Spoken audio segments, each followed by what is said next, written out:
मेरे प्रिय विद्यार्थियों, आज मैं आप लोगों से बात कर रहा हूं applications of biotechnology. Applications of biotechnology.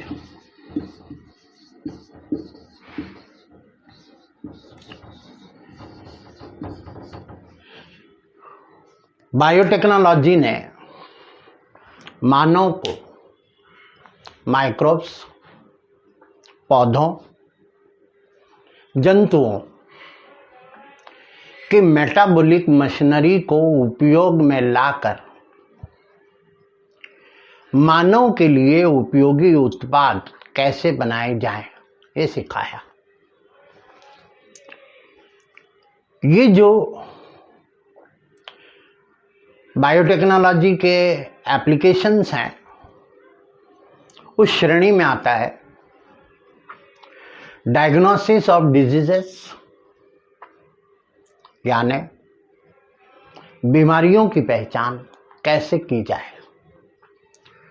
Treatment of diseases, बीमारियों का उपचार कैसे किया जाए।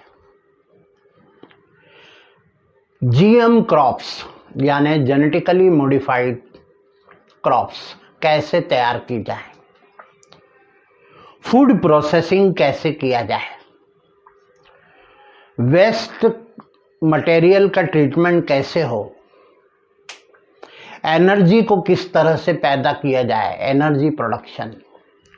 और बायो रेमेडिएशन, अर्थात जो फूड या प्लांट्स हैं उनकी न्यूट्रिशनल वैल्यूज को कैसे बढ़ाया जाए। फूड प्रोडक्शन को बढ़ाने के 3 तरीके हैं। पहला, agro chemical based agriculture.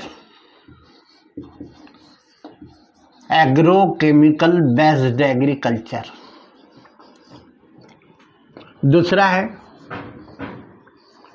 Organic agriculture या ऑर्गेनिक फार्मिंग। और तीसरा है जीएम क्रॉप्स यानी जीएम फसलें। एग्रो केमिकल बेस्ड एग्रीकल्चर में हम केमिकल फर्टिलाइजर्स का उपयोग करते हैं, रासायनिक पदार्थों का, जिसमें आप लेते हो फर्टिलाइजर्स, पेस्टिसाइड्स, हर्बिसाइड्स, इनका उपयोग किया जाता है। लेकिन जैसा कि आप जानते हैं, इन एग्रो केमिकल्स को यदि एग्रीकल्चरल फील्ड में उपयोग में लाया जाता है तो सॉइल, एयर, वाटर का पॉल्यूशन बढ़ता है। और दूसरा, इन एग्रो केमिकल्स को खरीदने में किसानों को पैसा खर्च करना पड़ता है। और यही कारण है कि हमें ऑर्गेनिक फार्मिंग की तरफ जाना पड़ा। ऑर्गेनिक फार्मिंग में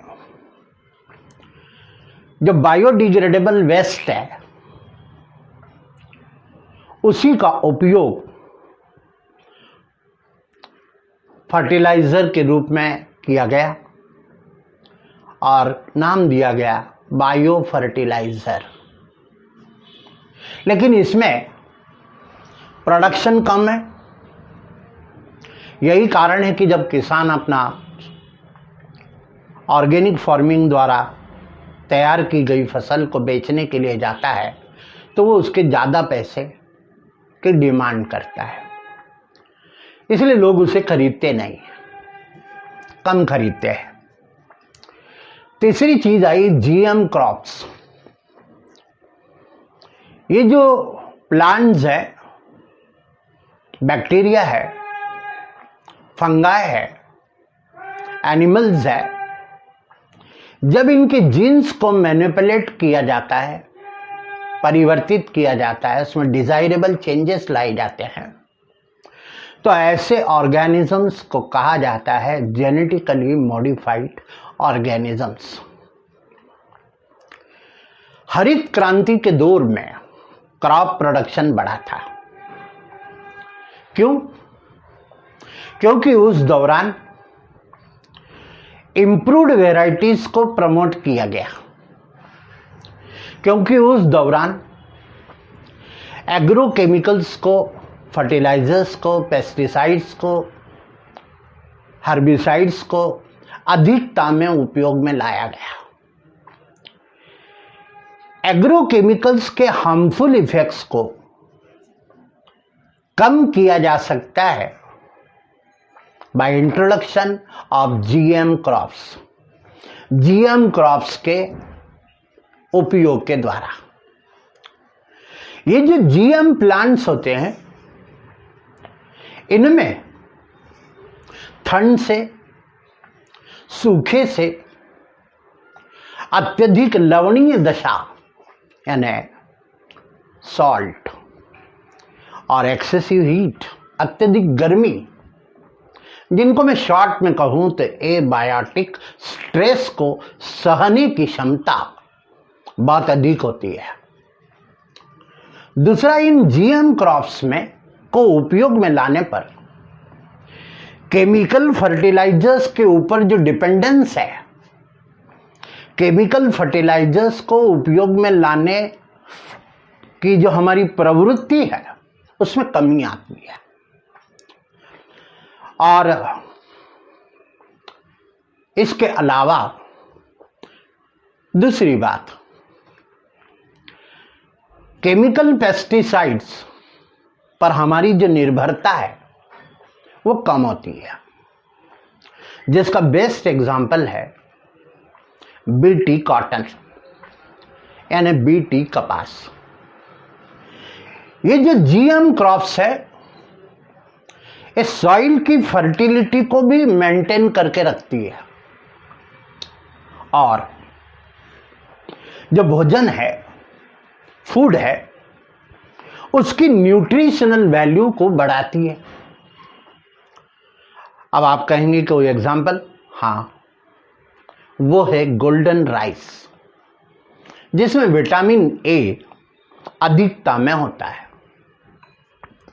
ये जो जीएम क्रॉप्स है, जहां इससे हमको बहुत अधिक लाभ प्राप्त हुए, वहीं इसके बहुत सारे दोष भी है।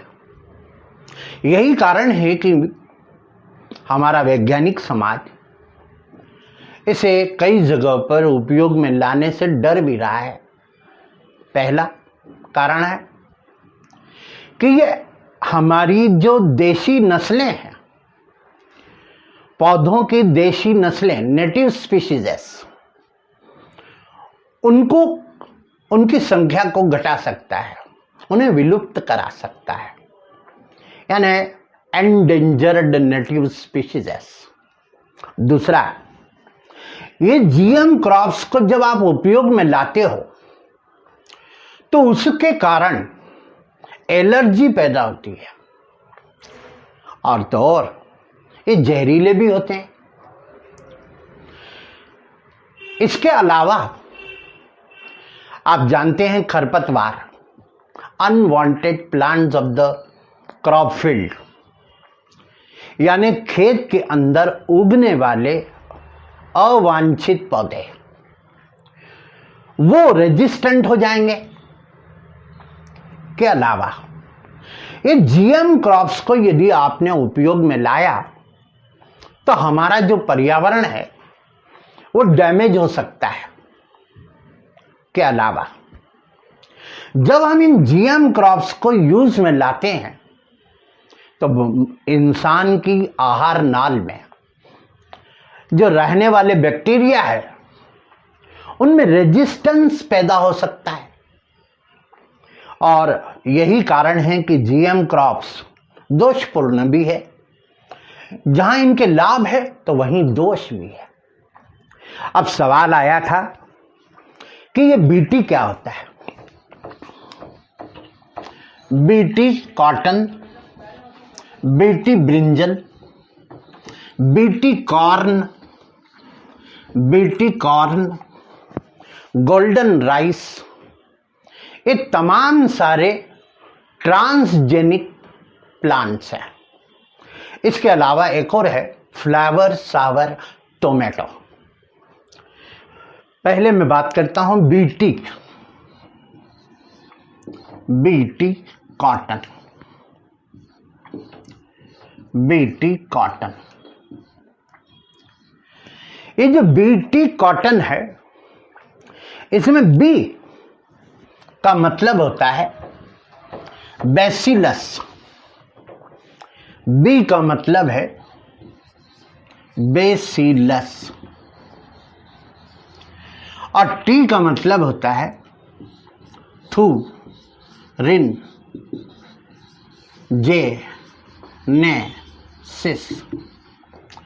बैसिलस थुरिनजिएंसिस, जीएंसिस, बैसिलस थुरिनजिएंसिस।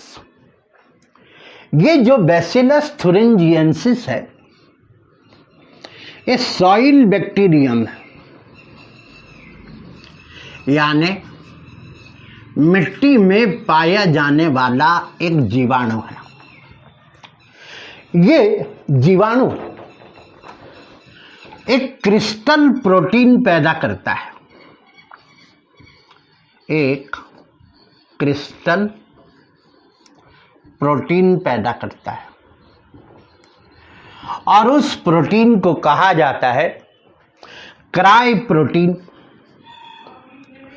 उस प्रोटीन को क्या कहते हैं? Cry protein. ये क्राई प्रोटीन क्राई जीन के कारण बनता है। क्राई जीन के कारण बनता है। ये जो क्राई प्रोटीन है, ये toxic to larvae of insects, यानी एक कीड़ों के लिए जहरीला होता है और इसीलिए इसको कहा जाता है बीटी टॉक्सिन। BT toxin. ये जो बीटी टॉक्सिन है, ये इनएक्टिव फॉर्म में होता है, अक्रिय रूप में होता है। और जब ये अक्रिय रूप में होता है तो उसे कहते हैं प्रोटोटॉक्सिन। प्रोटोटॉक्सिन। जब कोई लार्वा इसे खाता है, बीटी कॉटन को, कपास को जब खाता है, तो जैसे ही वो खाता है तो उसके एलिमेंट्री कैनाल के अंदर, उसके आहार नाल के अंदर अल्कलाइन मीडियम होता है। अल्कलाइन मीडियम होता है, क्षारीय माध्यम पाया जाता है। उस क्षारीय माध्यम में ये इनएक्टिव प्रोटोटॉक्सिन एक्टिव टॉक्सिन में बदल जाता है, सक्रिय टॉक्सिन में चेंज हो जाता है और ये उस लार्वा के पेट में छेद कर देता है, पोर्स कर देता है और उन छिद्रों के कारण उसका जो भोजन है उसके पूरा बॉडी में फैल जाता है, पॉइजनिंग हो जाता है और कीड़े की लार्वल दशा में ही मृत्यु हो जाती है। इस तरह यह कॉटन को सुरक्षित करता है, कॉटन के प्रोडक्शन को बढ़ाता है। अब आई इस चर्चा कि ये जो क्राय जीन्स हैं, क्राय जीन्स हैं, ये क्राय जीन्स के 3 प्रकार होते हैं, या मैं यूं कहूं कि क्राय प्रोटीन्स के 3 प्रकार होते हैं। पहला क्राय 1AB, दूसरा क्राय 1AB, क्राय 2AB, और तीसरा cry 1AC। Cry 1AB, cry 2AB और क्राय 1AC। अब ध्यान देवें जरा, ये जो क्राय 1AB है, इसका काम है कॉर्न बोरर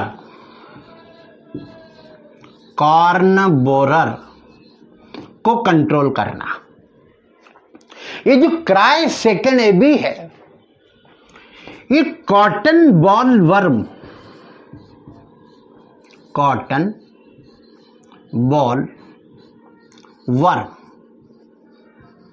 को कंट्रोल करता है। और जो क्राय 1AC है, ये भी कॉटन बॉल वर्म को कंट्रोल करता है। ये जो इंसेक्ट्स हैं, ये जो कीड़े हैं, ये 3 तरह के होते हैं। पहला लेपिडोप्टेरन,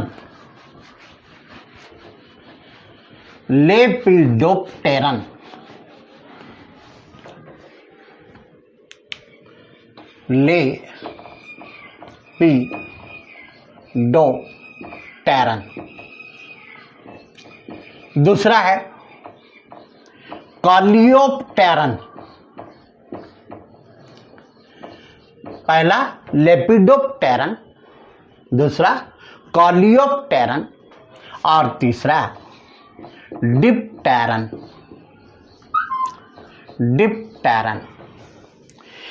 लेपिडोप्टेरन में आती है टोबैको बड वर्म,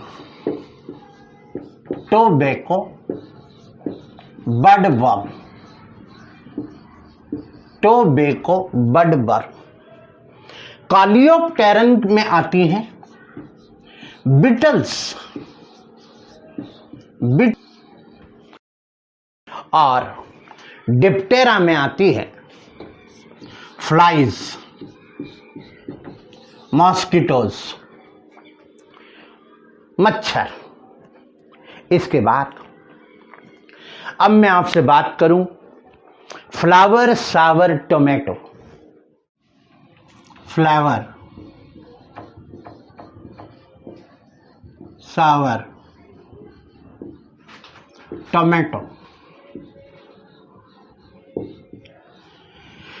ये फसल को काट लेने के बाद होने वाली हानि को रोकने के लिए तैयार किया गया, यानी ये पोस्ट हार्वेस्टेड लॉस से बचाता है। हमारा किसान अपने खेत में गया, टमाटर तोड़ के लाया, बाजार पहुंचा, बाजार के अंदर उसने देखा उसको भाव कम मिल रहा है। वो अपने टमाटर बगैर बेचे वापस लौट आया और उसने उस टमाटर को 24 घंटे रखा। फिर वो दूसरे दिन वहाँ पहुँचा, उस टमाटर को जैसे ही उसने खोला तो पाया टमाटर गल गया। कल जो पैसे मिल रहे थे वो आज नहीं मिल रहे। यही कारण है कि ये बायोटेक्नोलॉजी ने उसे दिया फ्लावर सावर टोमेटो। सवाल आता है ये क्या है? आप जानते हैं ये 2 प्लांट सेल्स है। इन दो प्लांट सेल्स के बीच यहां होती है मिडिल लेमेला। मिडिल लेमेला, यह जो मिडिल लेमेला है एक कैल्शियम पेक्टेट और मैग्नीशियम पेक्टेट से बनती है। ये कैल्शियम पेक्टेट और मैग्नीशियम पेक्टेट मिडिल लेमेला को कड़क रखता है, कठोर रखता है। यही कारण है कि कच्चे फल कड़क होते हैं, पत्थर जैसे होते हैं। हमारा जो टमाटर है वो भी इन्हीं के कारण थोड़ा कड़क होता है। लेकिन जब टमाटर पकता है तब उसमें पॉलीगैलेक्ट यूरोनेज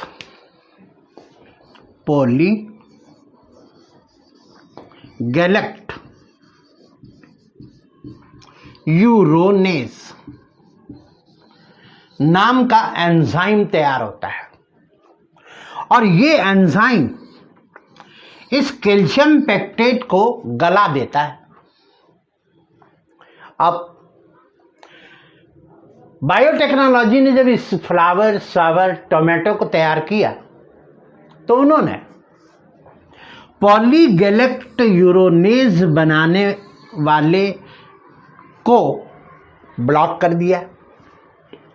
यही कारण है कि आजकल ये जो टमाटर है वो ज़्यादा समय तक बना रहता है, उसकी क्वालिटी मेंटेन होती है और जब हमें उचित दाम प्राप्त होता है तब हम उसे बेच पाते हैं। इसी तरह से न्यूट्रिशनल वैल्यू को बढ़ाने के लिए एक और काम किया गया और वो है गोल्डन राइस। वो है गोल्डन राइस। ये जो गोल्डन राइस है ये जीएम क्रॉप है, जीएम क्रॉप है। यह जो गोल्डन राइस है ये सलाइन सॉइल में, लवणीय मिट्टी में उगने में सक्षम होती है और ये पैथोजन रेजिस्टेंट भी होती है। पैथोजन रेजिस्टेंट होती है। इसके अलावा ये गोल्डन येलो कलर की होती है। गोल्डन येलो कलर की होती है। इस राइस में विटामिन ए बहुत अधिक मात्रा में होता है और इसके अलावा इसका ये जो कलर है गोल्डन येलो कलर वो होता है प्रोविटामिन ए के कारण। प्रोविटामिन ए के कारण। इसी तरह से एक और इंपॉर्टेंट प्रोडक्ट है हीरुडीन। हीरुडीन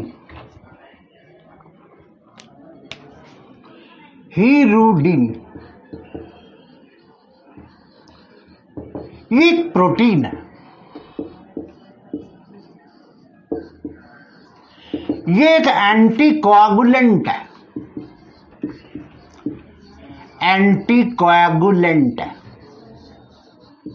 यानी ये ब्लड के कोआगुलेशन को रोकने का काम करता है। आप जानते हैं ब्लड लिक्विड फॉर्म में होता है, इसलिए वो हमारे बॉडी के अंदर मूव करता है, गति करता है। यदि वो जेली के फॉर्म में चेंज हो जाएगा, क्लॉट के फॉर्म में चेंज हो जाएगा तो बह नहीं पाएगा। यही कारण है हीरुडीन का उपयोग किया जाता है। हीरुडीन, हिपेरिन एंटीकोआगुलेंट है। ये जो हीरुडीन प्रोटीन है इसको बनाने के लिए आर्टिफिशियल तरीके से जीन्स तैयार किए गए और फिर उन हिरुडिन के जीन्स को ब्रैसिका नेपस नाम के पौधे में इंट्रोड्यूस कराया गया।